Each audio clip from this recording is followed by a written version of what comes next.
ছিল লম্বা, সময় বেশি, দায়িত্ব বেশি, কাজও করতে বেশি। পুরস্কার হলো 1 কেরাত। পুরস্কার কি? সাহাবায়ে কেরাম বলছেন, হুজুর কেরাত কি জিনিস? নবীজি বলছেন, কেরাত হলো উহুদ পাহাড়টা যদি স্বর্ণ হয়ে যায়, এই স্বর্ণটা দান করে দিলে যেই পরিমাণ সওয়াব হবে, এটার নাম হলো 1 কেরাত। আর জোর না সুবহানাল্লাহ। নবীজি ফরমান, ফজর থেকে জোহর পর্যন্ত যারা দায়িত্ব পালন করলো, তারা হলো আদম থেকে নূহ পর্যন্ত, তাদের হায়াত লম্বা। তাদের হায়াত কি? লম্বা। যেমন নূহ আলাইহিস সালামের সময় তিনি রাস্তা দিয়ে সফর করতেছেন, এমন সময় এক বৃদ্ধ মানুষ রাস্তার পাশে বসে বসে কান্না করতেছেন। কি করতেছে? কান্নাকাটি করতেছেন। নূহ আলাইহিস সালাম তার কাছে দাঁড়ায় বললেন, বাবা আপনি কাঁদেন কেন?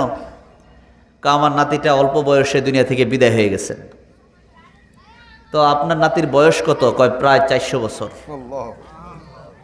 কত বছর? 400 বছর। কয় প্রায় 400 বছর। কয় এটাই অল্প বয়স? কিন্তু আখিরি জমানায় নবী আসবেন, নবীর উম্মতও আসবেন। হাদিস শরীফের মধ্যে আছে, নবীজি ফরমান, আমার উম্মতের গড় আয়ু হলো 60 বছর। কত বছর? 60। তোমরা 60-এর ভিতরে সব গুছাই ফেলো, 60-এর পরে যে হায়াত পাবা এটা হলো বোনাস। এটা কি?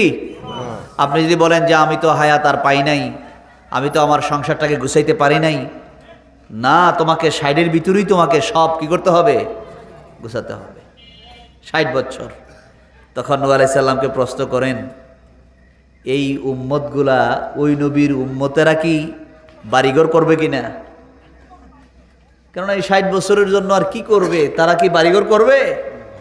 নূহ আলাইহিস সালাম বলতেছেন, আমরা তো তাবু করে গুহায় বিভিন্ন জায়গায় থাকি, আর তারা এমন অট্টালিকা সুন্দর সুন্দর বাড়িঘর করবে যেগুলো আমরা তোমরা কেউই কি করি নাই, দেখিও নাই। কি বল ঠিক না? আজ থেকে 50 বছরের আগের বাড়িঘর আর এখনের বাড়িঘর কি একরকম? আগামী 50 বছর পরে কি দিন দিন কি হইতেছে? আপডেট হইতেছে, সুন্দর হইতেছে। সুন্দর হইতে হইতেই দেখেন না, একটু চিন্তা করে দেখেন,